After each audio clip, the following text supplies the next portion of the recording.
iyombusisa. Amen. khona lekhamente yonke kaNkulunkulu engcwele. Amen.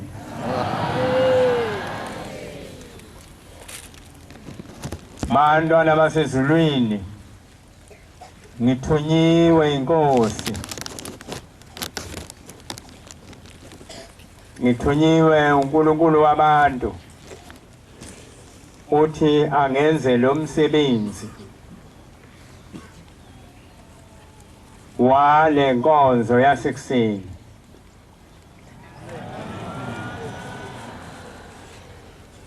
Bantwana benkosi ke, njengoba ngishilo lo mntwana ofundayo, ngibonile ukuthi uma ngingakhulumi ngikhululeke ukuthi kukhonziwe abantu bazobe besola. Sikhonzele ke lokho bantwana benkosi, kusho ukuthi nje kulesi sikhashana nje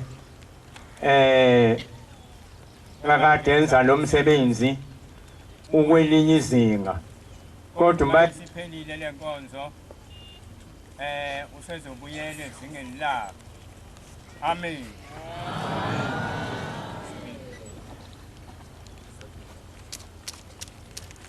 Bantwana benkosi enkulu yasePhakameni, sisendabeni enkulu yalobu uNazaretha. Amen. Engingcelela khona-ke enkosini uNyazi lwezulu, ngicela ukuthi njengoba isingithumile kulesikhashana nje sincane, ingisize isuse uvalo, isuse ukwesaba, ngoba kunabantu abadala abakhona la engingelutho kubona. Manje ngicela ukuthi uNkulunkulu wasePhakameni asuse ukwesaba phela umsebenzi wakhe ungonakala. Ayibonge Nkosi.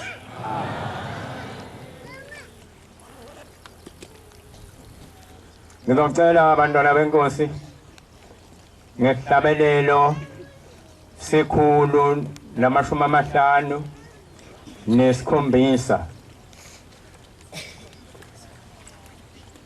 100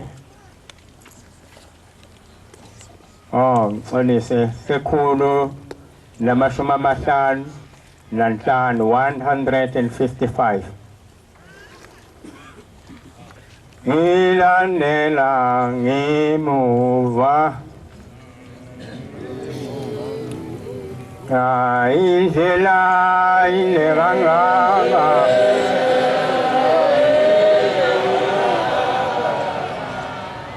nguphelelwa ngamandla, awukuya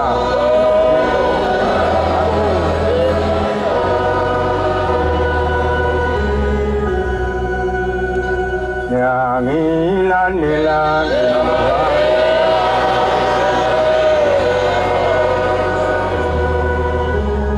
indlela inde kangaka,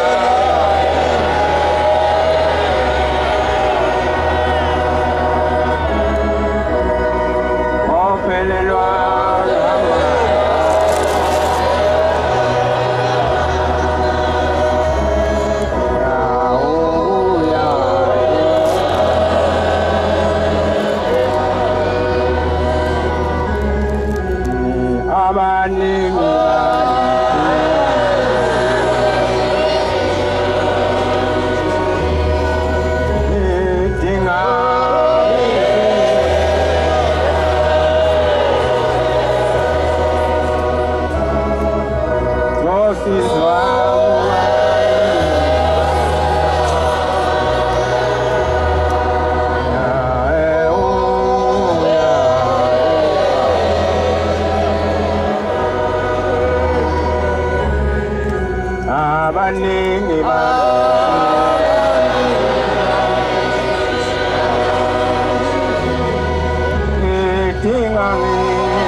Mongena ngamasa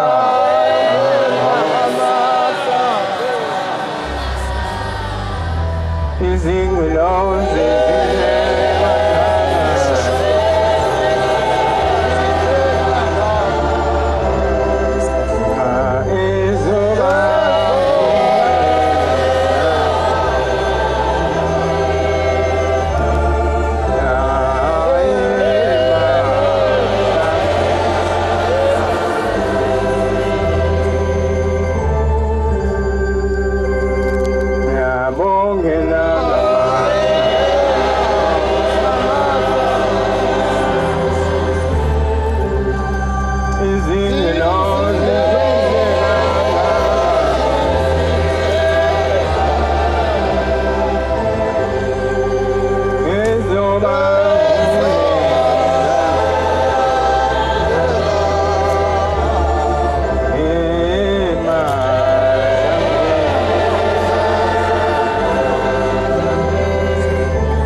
hlangana nabanye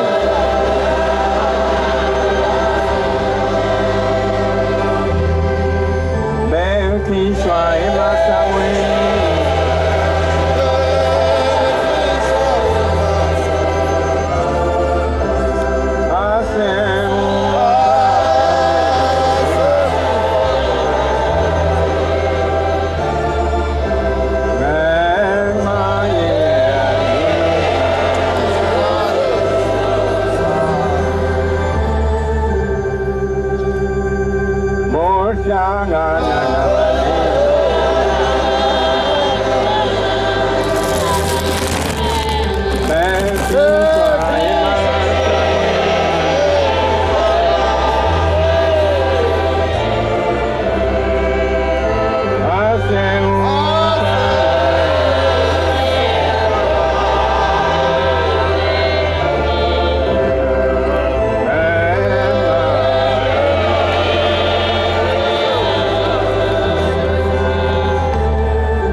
ayingikhethe inkosi enkulu yasePhakameni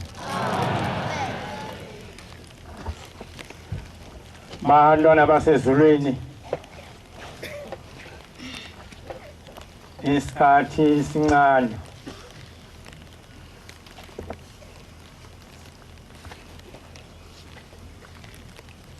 ngizoshwaphuluza bantwana benkosi ngokucela enkosini enkulu yasePhakameni ekuseni kufike umvangeli wafika kimi wazo wangibiza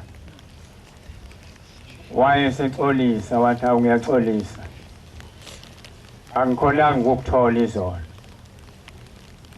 bengihambile-ke nami ngokuthi impahla ziyazonela abantu ma usesontweni akufuneki ukuthi abantu baqhubeke ngawe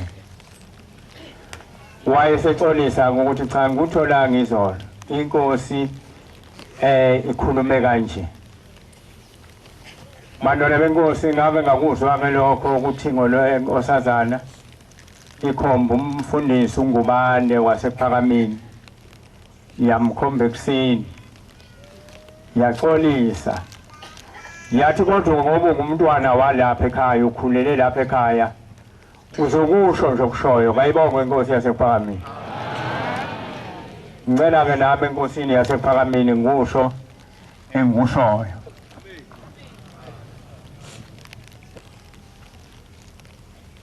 Bantwana benkosi inkulu yasephakameni indaba kaNkulunkulu lona esinayo inkulu kancane. Mkhulu Shembe Manazaretha.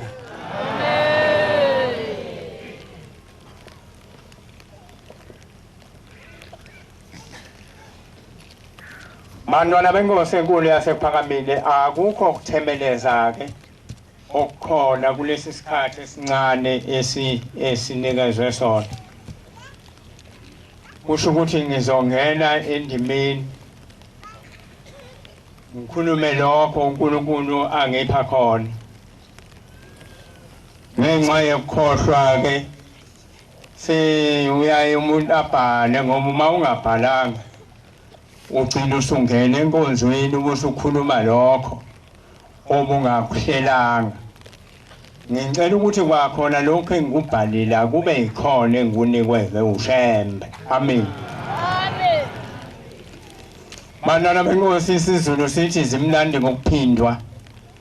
Ngizothi qaphu nje kulokho engakushoyo ngonyaka ophelile nginikezwa inkosi yasephakameni kwakuyiso lesi sikhathi. Ngakusho ke bantwana benkosi ngathi ngingumuntu owathi uma ezalwa wathi ukukhulakhula nje kancane ngisengumntwana ngiyabona ngangakaqedi nonyaka ngase ngigula kakhulu. Mangigula kakhulu mele ukubheke ukuthi ngizohamba emhlabeni noma ngizosinda ngizohamba noma ngizosinda. Akwabe kusenzeka lokho. Kwabonakala ukuthi umama uyahlupheka. Kwase kuthi umkhulu owaye umnomzana wayesexoxa omkakhe nabalokazana wathi ake sihambe siye lapha ya kuleli ekhaya lapha ugula khona umntwana. Wabeka ukuthi unina lo mntwana usehluphekile lengane kayisinda yife. Base wabatshela ukuthi lengane njengoba siyothandaza lapha yana nje siyoyipha uNkulunkulu ukuthi uNkulunkulu ayithathe kube ngeyakhe asale sethatha into yakhe ngoba thina sesihlulekile ngalomntwana. Nempela ke bantwana benkosi bafika ke bathandaza bathi mangabe sebethandazile base kuyabhekwa ke entambama ukuthi kuzoqhamuka umbiko ukuthi sengishonile. Bakwase kubhekwe lokho. Wabheka nasekuseni nasemini nantambama bathi bezwa kwathiwa lo mntwana usesindile ayibonge inkosi yasephakameni. Bantwana benkosi yasezulwini ngifike mina lapha ebuhleni ngimncane ngakhula ngokugula kwakungiphethe emzimbeni wathi uthi uyangibika umama inyanga yezulu kwathi ayimqede. Ibuza ukuthi unani lo mntwana ongitshelayo ukuthi uyakhula. Wabathi umama uyakusho lokho kushoyo wathi wathatha walahla lapha wathi akamqede. Wama wonke amadresi kwase kubukelwa leyo ndaba enjalo. Yathi lo mntwana ukhulele kimi manje uzongitshela ngalesikhathi ukuthi uyagula. Uma selapho lo mntwana ngoba lo mntwana ngowami ayibonke inkosi yasephakameni. uNkulunkulu kungabothi ngoba mhlawumbe ukuthandela ukuthi ucabanga ukuthi uthande wena wedwa. Uthande bonke laba bantu ngoba ngumsebenzi wezandla zakhe ayibonke inkosi yasephakameni. Abanye kuya ukuthi ngoba uShembe yabathande bese ecabanga ukuthi uthanda yena yedwa wenza umsebenzi wakhe. ngedlule lapha abantwana benkosi kusho ukuthi yabe isiyangithatha ke inyanga yezulu ngaleso sikhathi yangiphilisa kayibonga inkosi njengoba ngenza umsebenzi wayo nje bantwana benkosi umama ke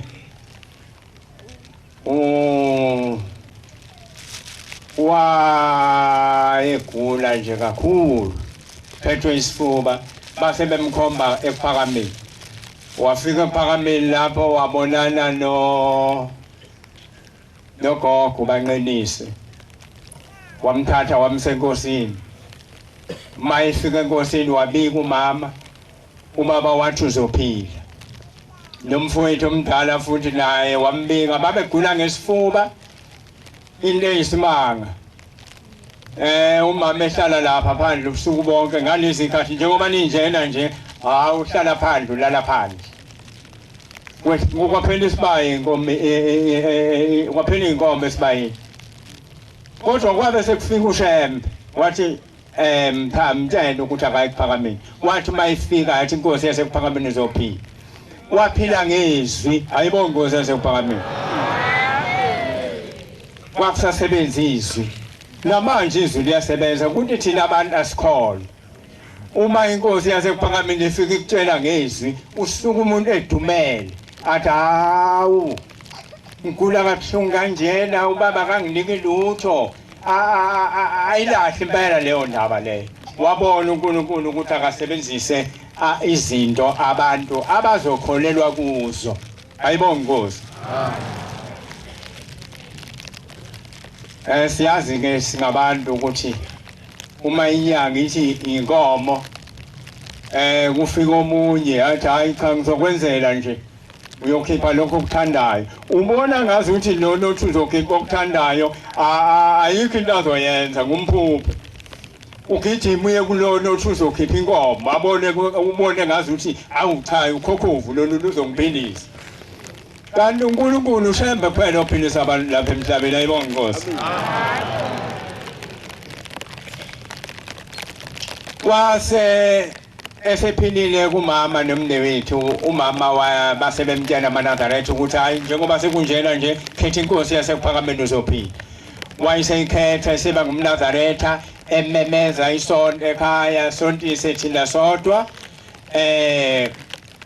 kwase kuqhamuka nabanye sebesonta kwaze kwaba yibandla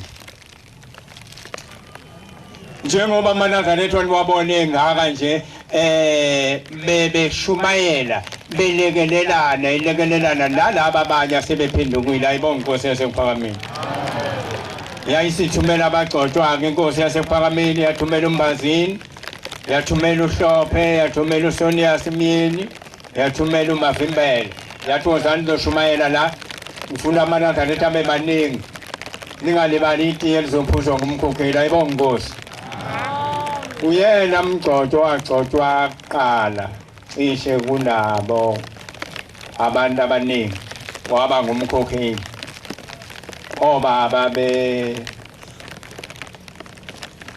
bengaba doda nje aphethe isonto ayibonga inkosi yasePhakameni ngaleso sikhathi kwakusebaningi abakhokheli ababesebenza lo msebenzi and futhi ngaleso sikhathi kwakhona ukuthula okukhulu phakathi kwamaNazaretha umsebenzi abagcotshwa abaningi okusengabakhokheli ayibonga inkosi yayithi mayifika nje inkosi ifike babuke ithatha umkhokheli menze abe umgcotshwa asebenze umsebenzi kaNkulunkulu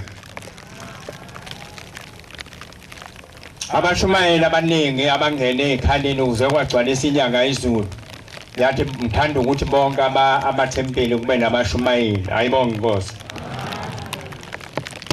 angizukusho ukuthi kwanele kwangena thina kwabanjani kodwa nje ngicacisa ukuthi lapha kumakhokheli hayi kwakuthula umoya ayibonga inkosi yasePhakameni wayeshumayela kumama suka lapho Phongolo aze ofika lapha ke indawo eyodwa vele adlula aze awufike kwaNdeni lapha bekuhamba khona kuhamba izitsha ziye khona aze awufike eGoli ayibonge Nkosi yasephakameni ngithe uma sengifika nami umama esehambile mangitshela umfundisi uNhlabathi nomfundisi uMavuse eGoli bathi wena Ntshangase umama wakho kade ehamba lapha ayibonge Nkosi yasephakameni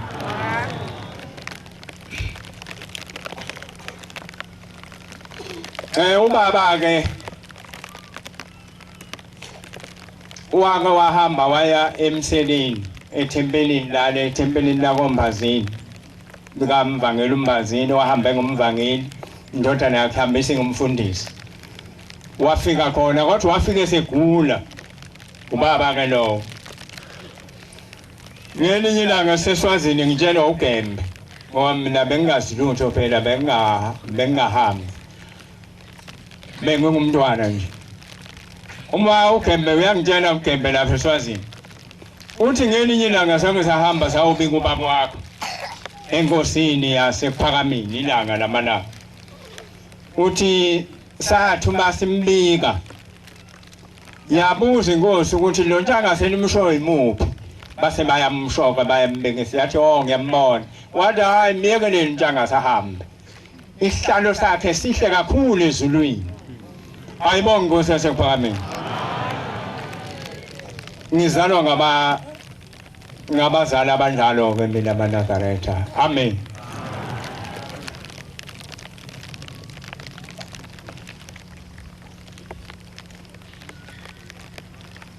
bantwana benkosi ngishilo ke ngathi isikhathi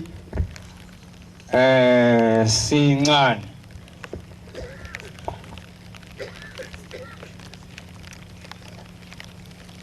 ngizongena kwenye indaba le ndaba engizongena kuyo ngizoxolisa njengoba mhlawumbe abanye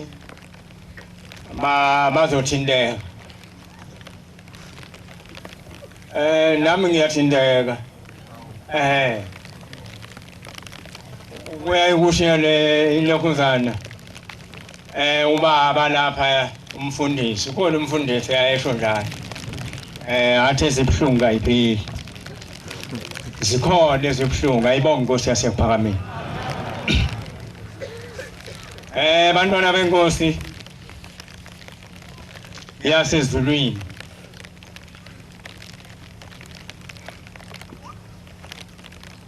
ngelinye ilanga ngisemzini waseBuhleni uma ngilapha eBuhleni sengifikelwa indaba ebuhlungu kuba khona into ekhuluma lapha kimi angiboni isibonakaliso kodwa mangilele iyakhuluma lento lento yangihlupha kakhulu yangihlupha ngempela kuthiwa hamba uye enkosini uyotshela inkosi ngalo nyaka lo kwakuyi-93 ngingaphosisi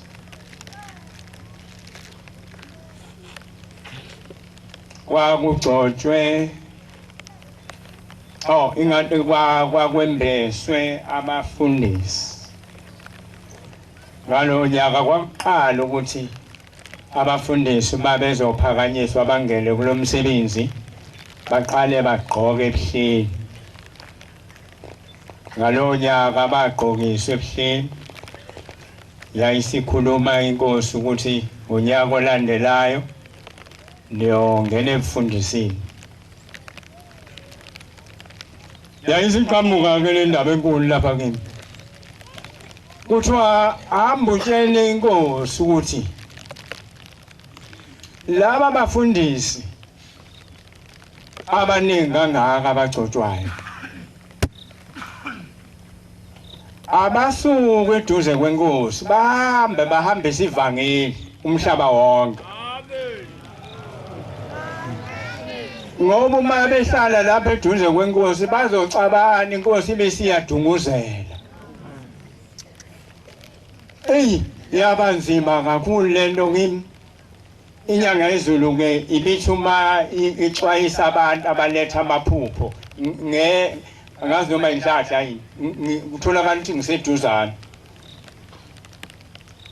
omunye yake yamlokhuzana yamxwayisa ngendlela elokhuzanile ebuhlungu kabi waswela ukuthi umgodi umbeka kanjani angene phakathi ngoba uzange umbeke wasukuma wahamba kancane kwangazi ukuthi emzimbeni wakhe uthelwe ngamanzi ubhunjelwe ngamanzi umanzi uthethe angizokusho ke bantwana benkosi ukuthi yathini kodwa nje ngiqedile uma ngithi wahamba kancane bengimazi kubaba akambengezwani namaphupho kodwa uma ulethe nasezulwini hayi ube ulokhuzana ke lapho ubekwazi ukwehlukanisa uma umtshele nasezulwini akhona engake ngawazi uma umtshela nasezulwini uyathula bheke phansi bethula bheke phansi athi ukushaya kancane aphinda kubuka bese ethi ukubuza buza ebese ethi inkosi kubusise ayibonge inkosi esekuphakamile yingakho ke ngehluleka ukuthi ngihambise lokho engikuzwayo ngoba kwaba inkinga ngizange ngikuzwe nokuthi akuzange kube yilo lephupho wathi hamba umtshela ukuthi akabasuse eduze kwakhe bazocabana bese bayalwa bese inkosi iyadunguzela ngiyayibonga inkosi yasekuphakameni uthingo lwenkosazana ngoba luhambe selungenile kulelo giya ayibonga inkosi yasekuphakameni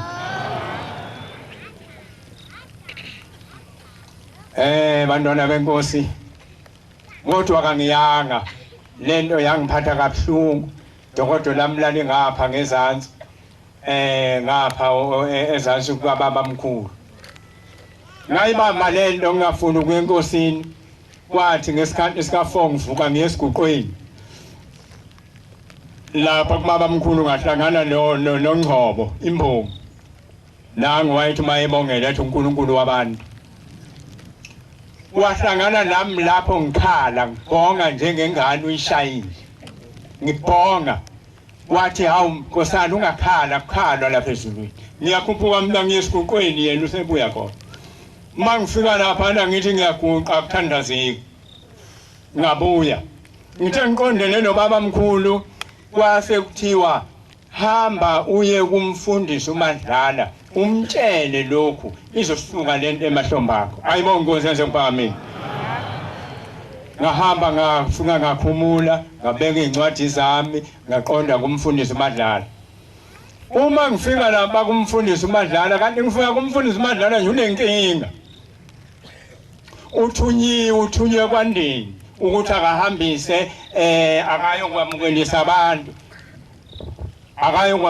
abantu ekwandeni isidlo senkosi kade kuvalile kukhona abanye abafundisi abathi baba lo uma umnika lo msebenzi uzohlubula abantu aphume nabantu wayesethi kubaba inyanga yezulu ngoba nakho ukukhulumeka kanjena mani ake ume asazi ukuthi inyanga yezulu yasukela phezulu nje yabuza ukuthi zavalwa yini izithuke kwandini ngathi mangifika lapha ke uMadlala ngamtshela ngithe uma ngimtshelile wathi ngiyabonga ngiyayizwa lento oyishoyo wathi kodwa wena ukwakuphi wasepitetifi ngathi hayi ngosokhongolo wathi ngikhenelele kangakanani lepitetifi ngase ngiyamtshela wathatha isicephu sakho siphumele phandle wathi uma ngabe siphumela phandle wayiyeka yonke lento engize ngayo wayesekhuluma eyakhe yokuthunywa kwakhe wathi ngithunyiwe inkosi kodwa ngiswele ukuthi ngihamba nobani sohamba nawe ayibonge inkosi angivumanga kodwa wazi wayongibamba egospel mayese ngibamba egospel ngibamba ngokwafika kimi ukuthi hey njengoba umfundisi ethi uthunywe inkosi nje inkosi phela ngeke ize kubashumayeli intela yena njengomfundisi umfundisi ke sekungiyena ofanele afuna abashumayeli ngehluleka ngavuma ngaleso sizathu ayibonge inkosi yasekuphakameni bantwana benkosi kwase kuyasuka ke lokho kwakungiphethe ayibonge inkosi nakulo msebenzi engikuwo ngase ngizizeka kanjalo nje abantwana benkosi bathi mabethe abafundisi hayi wena ngena la ngathi mina ngizokwala ingani laba bafundisi basuka enkosini inkosi ngeke ize kimi ngase ngiyangena nje ayibonge inkosi yasephakame ngangena ngaboshelwa kanjalo ukuthi ngizokwala kanjani ngoba abafundisi basuke bekhuluma into ngoba beyisuse enkosini ngathi uma ngibuye entabeni ngilokhuzana ngihamba lapha bezansi kwethempeli sengiyokhuphuka ngale ngale ngase entshonalanga yethempeli ebuhleni ezansi ngahlangana nomunye umkhokheli lo mkhokheli lo khona lo mkhokheli ovamise ukubiza isidlo senkosi lapha ebuhleni kunegama nje ngabavamise ukumbiza ngalo ngeke ngimbize uthi kimi ngiyafika ngiyambingelela uthi kimi usuxotshiwe usungumfundisi ngithi mina yebo mkhokheli sebengenze kanje uyathula uthi lalela lapha ngikutshela ngiyamlalela lo mkhokheli uthi lo mkhokheli thina sikwazi wena ungumshumayeli othulayo njengoba usungene la emfundisini sebekwenze nje uthule uze ufe ayibonge inkosi yasephakame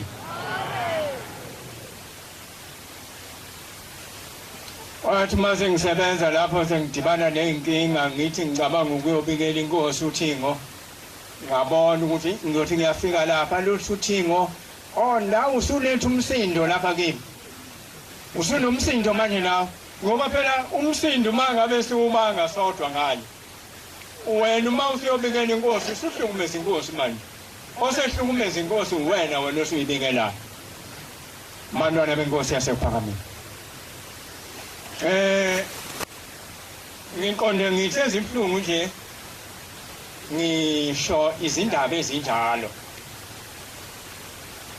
kunegigaba nje engihlala ngiyibona ngenkosi uThingo bantwana benkosi yasephakame kodwa ngiyambonga uNkulunkulu ngoba the mangizwa ngifonelwa ngumfundisi uHlatshwayo uthi uThingo sinoshile wangibamba uNkulunkulu ekudabukile ayibonge inkosi akufananga nasenyangeni yezulu enyangeni yazulu hayi kwakuthi angiqhekeke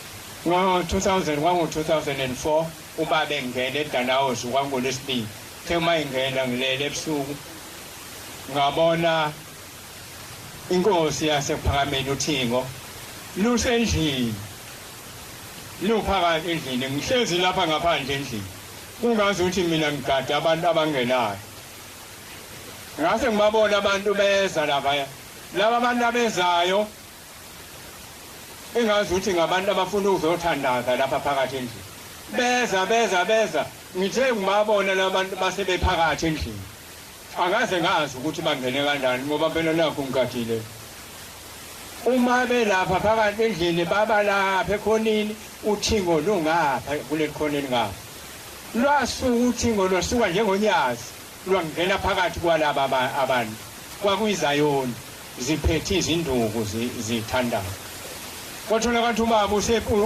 uselokhuzana usethandazelwa yilezi zayoni ziphakathi kwakhe ziyamthandazela ngathi uma ngiphaphama yangiphatha kabi lento ngicabanga ukuthi ngabe ubaba yini ungenelwe yini ubaba-ke yena kabandlululi amakhono uthi wonke ngawakhe kayibonge inkosi yasephakame bantwana benkosi wakhombisa ukuthi kukhona idimoni elikhona lesi sikhathi sengihambanga nalomfundisi ngivamisile nje ukuthi mangilele ngibone izinto ezisindayo ngithi ngakusho ndakulo unyaka ophelile mbona inkonzo zilwa kabuhlungu ihlabe iphakamise kuye lapho igaqaze phansi ife ezinye zilwele emanzini ayangicaka lento ngaze ngamtshela umfundisi ngikhona lengiyibonayo la ngibona iy'nkunzi ziyalwa zilwele emanzini zilwa kabuhlungu ziyabulalana anganako umadlala bantwana benkosi ngimangelekele uma sengingena uthingo ngayibona yenzeka kithi thina esiyi-front line yenzeka kithi angikusho lokhu yenzeka kithi bantwana benkosi kunzima kakhulu inkosi le uthingo lwenkosazana amaNazaretha simfrayile amaNazaretha ngiyaxolisa kwabanye kulapha kithi ufrayekile baba simfrayile hayi uthosekile baba uze wahamba ekhala elinye ilanga ngilele futhi ngimbona unabalokhuzana unamanazaretha ngaphakathi engambona kahle nje ehlezi nalaba abangaphakathi namanye amanazaretha engambona kahle ngabona umfundisi umvangeli umdluli elokhu ehamba lapha phakathi eduzane kukhona into ayilungisayo uthulekile kuthe kungekho umuntu okhulumayo nenkosi nayo ithule idabukile uthe isikhashanyana muka lokho yakhiphisa iduku inkosi ekhekheni yalibeka emehlweni ayingabona wehluleka ubaba kuyibamba wakhiphisa iduku walibeka emehlweni ngase ngiyaphaphama mangifika eGoli ngafika ngayisho lento nganginomvangelo kwanyana lapha eduzane ngathi baba ngibona amaNazaretha uhlezi lamaNazaretha endaweni ethile emzini othile kuthulekile kuthidu nenkosi ithule kodwa isosizile idabukile ngithe ngibona baba wawusukhiphisa iduku ekhekheni usulibeka emehlweni wabona kanti usuyehlulekile ukuyibamba hayi ubaba wavele wathi vele ngiyakhala wathi ngiyakhala namanje ngisakha ngabathe ngiyashweleza wathi ngiyakhala abafundisi baphezu kwami bayangihlukumeza bantwana benkosi yingakho ke bengithi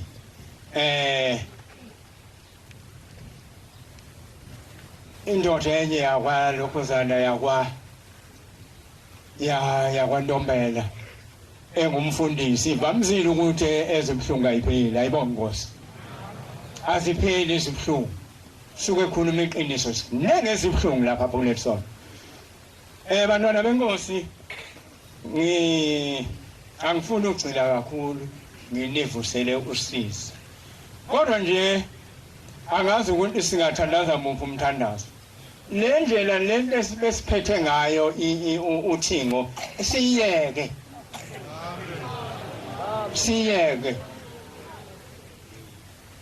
ngezwe ukuthi uthingo lafika lapha eNdindla lwafika lathi la ilokhuzana yimvu iyayimvu endlanini lemvu khona nizolunga nilunge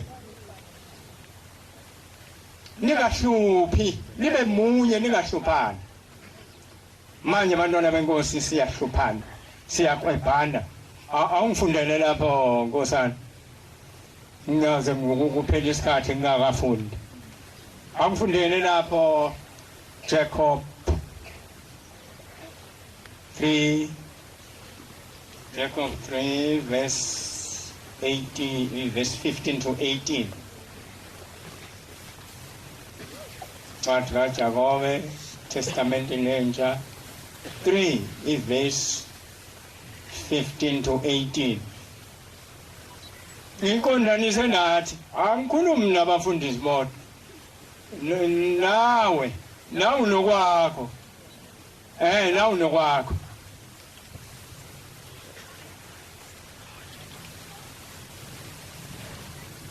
Jacob 3 verse 15 to 18. Ncwadi kaJakobe 3 verse 15 to 18. Lokhu kuhlakanipha akwehlanga ezulwini, kungokomhlaba, kungokwabantu. Lokhu kuhlakanipha kwehlanga ezulwini kungomhlaba kungokwabantu, kungokwamadimoni, futhi kungokwamadimoni. ngokuba lapha kukhona umona nenkani, kukhona nombango nemisebenzi yonke emibi. Yona lento ngisho. Ukulwa okungaka kwenziwa ngabantu abahlonipheke kangaka, bakhonjiswe ngeinkunzi ibulalana, zivele ibulalana vele lezinkunzi. Uhamba omunye bese kuyonukwa abanye, uhamba omunye bese kunukwa yini kukwenzekani esontweni vele. Kodwa ukuhlakanipha okuvela ezulwini kucwengekile kuqala, khona kuvile, kumnene, kulesiwe, kuvama umusa neyithele ilungileyo. Akunakukhetha, akunakuzenzisa. Izithelo zokulunga ziyatshalwa ekuthuleni, yibo abakwenzayo ukuthula. Amen. Lokhu kuhlakanipha uma kungokwasezulwini kunezithelo ezinhle okuyikhiphayo, kunezinto ezinhle okuzenzayo. Kodwa lokhu kuhlakanipha kwasemhlabeni kwamadimoni kunemisebenzi emibi okuyivezayo. Jakobe 4:1-3. Kuvelaphi ukulwa nokuphikisana okuphakathi kwenu na? Akuvele enkanukweni zenu ezilwayo ey'thweni zenu na? Niyafisa, aninanto, niyabulala, ninomona, kepha nizuzi lutho. Niyaphikisana, nilwe, kodwa aninanto, ukuba ningaceli. Niyacela, anamukeliswa, ukuba nicela kabi, ukuze nikuchithe ey'nkanukweni zenu. Amen. Amen. Ngiyabonga Nkosi Nkosi. Amen. Ayichazwa-ke le lokhuzana abantwana benkosi. Ukulwa kwethu nje silwa sodwa, sigcine lo baba sesingasamboni. Angasabonakali nje angasahlonipheki. Awufunde lapha emthandazweni welokhuzana weSabatha verse 41. Sigcine nje ubaba angasahlonipheki. Uzomhlonipha kanjani ubaba uma ungamhloniphi umfundisi lapha ekhaya? Uma ungahloniphani uma ngabe amaNazaretha ungahloniphi, noma iNazaretha noma ngabe ingane encane ihloniphe. Ayibonge Nkosi yasephakameni. Yilokhu kungasekho iqegu emzini wakho, nifani bancane, ukuba liwugcine umthetho wokuthi hlonipha uyihlo nonyoko. Ngiyabonga ngendlela ongifundela ngayo. Bantwana benkosi enkulu yasephakameni, ayikho into engayisho, kodwa nje lokhu ngakuthinta nangonyaka ophelile. Ngakuthinta ungaphatheki kababa, ngakuthinta. Angedluleke lapha bantwana benkosi, njengoba silapha nje siyabonga uNkulunkulu uhambele emazweni akithi. Njengoba silapha sisebenza namaswazi baba, sisebenza singabantwana simunye. Inkosi yasephakameni yahlanganisa-ke namaswazi. Inyanga yezulu ngomunye unyaka iseswazini, kuza abantu bezoyinikeza ukudla abakhokheli. Iyafika lapha uma beza lapha kuyo, sebesondele eduzane sebenikele. Isithi inyanga yezulu, ningabaphi nina abakhokheli? Sebethi-ke cha baba thina singabangani eTransvaal.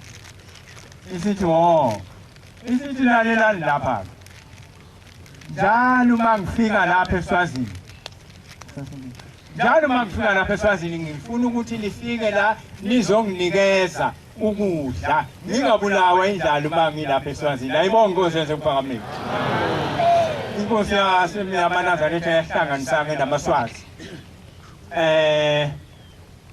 njengoba nje uma bekhona lapha sezoba khona kabili emqondweni wami nje ngazi ukuthi hayi ubaba uzosikhumbula siyeSwazini ayibonge inkosi ngifike lapha eLinda ngomunye unyaka ngitshela ngibaba uMbokazi uthi ubaba inyanga izulu uthe le ndawo yakho Mbokazi iningi kakhulu la inkulu kakhulu mawuze eLinda uze nenkomo sesiyahamba siyonikela ke lapha eLinda masifika lapha siqhutshwa ubaba uHlophe uthi masesiqedile ukunikela ithi inyanga yezulu ibuza kumfundisi uHlophe ithi iphi inkomo wehluleka ukuphendula ithi iphi inkomo wehluleka ukuphendula ubaba inyanga yezulu wahlanganisa namaswazi wahlanganisa Linda ngiyona imission yethu enkulu inkosi enkulu yasephakameni naManazaretha ayibonge inkosi yasephakameni Nkosi yamakhosi lapha njengoba sakha nomuzi siwakhe ngeingane ezincane ngakusho nalokho mabebuka nje lapha abantu lelikamela elingapha ngaseningizimu lisha lakhiwa manje nje kuphela manje kwakha abafana abancane lapha abantwana benkosi ayibonge inkosi yasephakameni sathi bahlambulukile ngoba bona balo thina vele sifikelana emkhono bona baklini nje sebesakha ke lapha inkosi yamakhosi sakha lenkosi yala inkosi yakwaSibiya sathi uma sesifikile yathi hayi seningikhohlise kakhulu nini anginethembi kodwa nje ithe uma isibona ukuthi sekuyakhiwa yathi ngizoshona phongolo nami ngizobuya namagambusi ngifuna ukuthi uma kuxova udaka nami ngixova udaka ayibonge inkosi yasephakameni kanti sixova nayo udaka lapha inkosi yakwaSibiya ingakayinikeli ukuleli bandla njengoba izobhabhadiswa kusasa nje yenza into esingakaze siyibone inkosi yamakhosi ayenza into esingakaze siyibone sicela ukuthi ke baba siphathe kahle kungabibikho esizokwenza okuyidumazayo ngalawa mazwi inkosi iyobusisela ngizwile muze kubaye phakade amen mbuyisele ehlalweni sobukhosi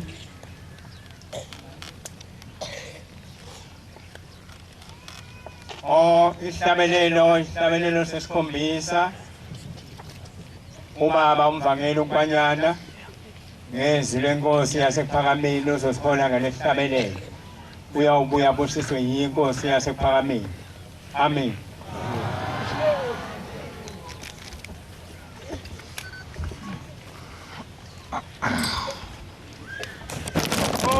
Mbile uzawucela umfowethu uDlamamandla ngisiza Amen. Yethethiwe